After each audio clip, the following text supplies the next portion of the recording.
Bienvenue à tous sur Afrique Sport pour la matinale du mercredi 26 avril 2023 que nous débutons avec le CHAN 2024. La Confédération africaine de football CAF a officiellement annoncé l'ouverture des dépôts de candidature pour l'organisation du championnat d'Afrique des Nations CHAN en 2024. La RDC et le Congo-Brazzaville pourraient prétendre à une candidature mixte quelques jours après que ce projet commun ait cristallisé les débats au Caire en Égypte entre François Kaboulo-Moana Kaboulo, le ministre des Sports de la République démocratique du Congo et une délégation de la CAF emmenée par son secrétaire général Véron Mosengo Omba, à moins que le nouveau remaniement opéré à la tête de la Fédération congolaise de football, l'association FECOFA en RDC, ne change les plans des deux parties prenantes du projet. À noter que le processus de candidature pour abriter la prochaine Ligue des champions féminines de la CAF en 2023 est ouvert en parallèle de celui du CHAN et obéit au même règlement de l'instance. Un pas au Libéria, Aliko Dangote n'a pas abandonné son ambition d'être propriétaire d'une équipe de football en Europe. Après son échec dans le rachat de son club de cœur Arsenal, l'homme d'affaires nigérian s'est tourné vers la France. Selon le média français Entreprendre, Aliko Dangote serait à une phase très avancée dans l'achat de Valenciennes FC, actuelle sociétaire de la Ligue 2. À cet effet, un contrat de 10 millions d'euros a été évoqué, de quoi faire du PDG du groupe Dangote, actionnaire majoritaire de Valenciennes FC avec 60% des actions. Créée en 1913, l'équipe de Valenciennes FC s'est forgé une réputation en Ligue 2 avec 2 titres de champion 1972 et 2006 et 4 titres de vice-champion 1935, 1937, 1962, 1992. Outre ceux-ci, elle a remporté le championnat national de France en 2005.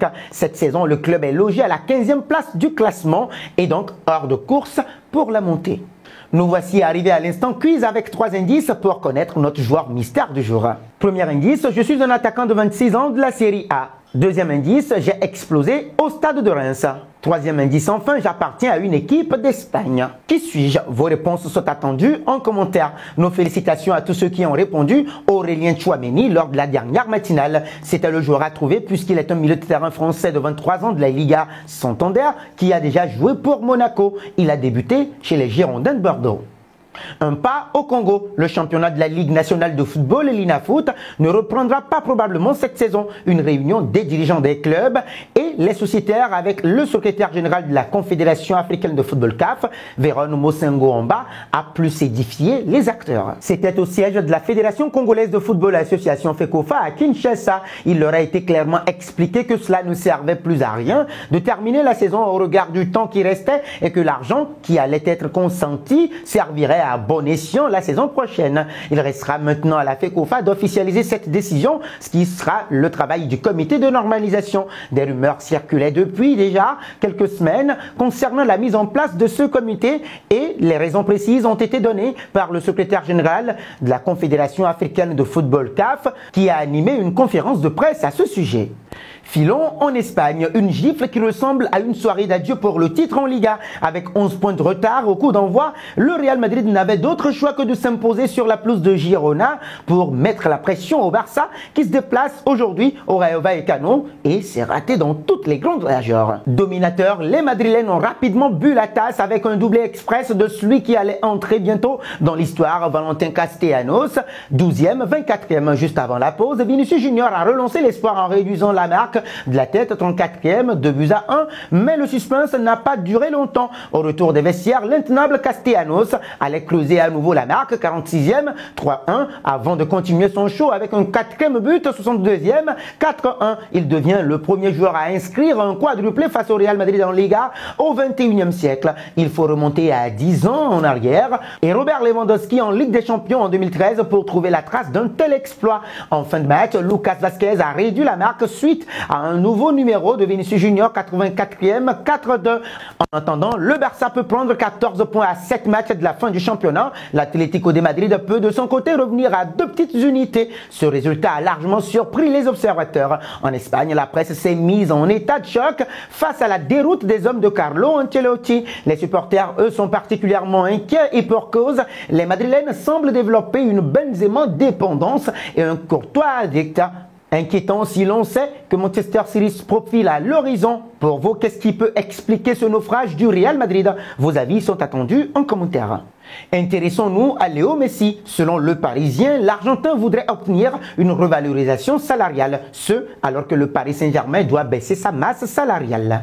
Une hérésie, malgré tout, le père et agent du joueur Messi estime qu'il doit être mieux rémunéré en raison de son statut de champion du monde, mais aussi car il a une offre mirobolante d'Al Hilal. Le club saoudien lui offre un contrat avec un salaire de 400 millions d'euros. Tout cela ne plaît pas à Paris, qui souhaitait qu'il étende son bail avec un salaire identique à celui perçu depuis 2021. Le Parisien explique que Messi touche 37 millions d'euros bruts par an, ce qui est déjà assez suffisant pour le club de la capitale, qui ne lui a visiblement jamais demandé de baisser ses émoluments. Le joueur et ses proches attendent d'en savoir plus sur le futur coach et le projet parisien avant de trancher définitivement. De son côté, le PSG est déjà passé à autre chose puisqu'on prépare l'exercice 2023-2024 sans la Pulga. D'ailleurs, que pensez-vous de ces exigences salariales de Messi? Vos réponses sont attendues en commentaire. Terminons avec Sadio Mané, au centre de l'actualité ces dernières semaines en Allemagne. Après son coup de poing dans le visage de Leroy Sané, Sadio Mané fait de nouveau parler de lui au Bayern Munich.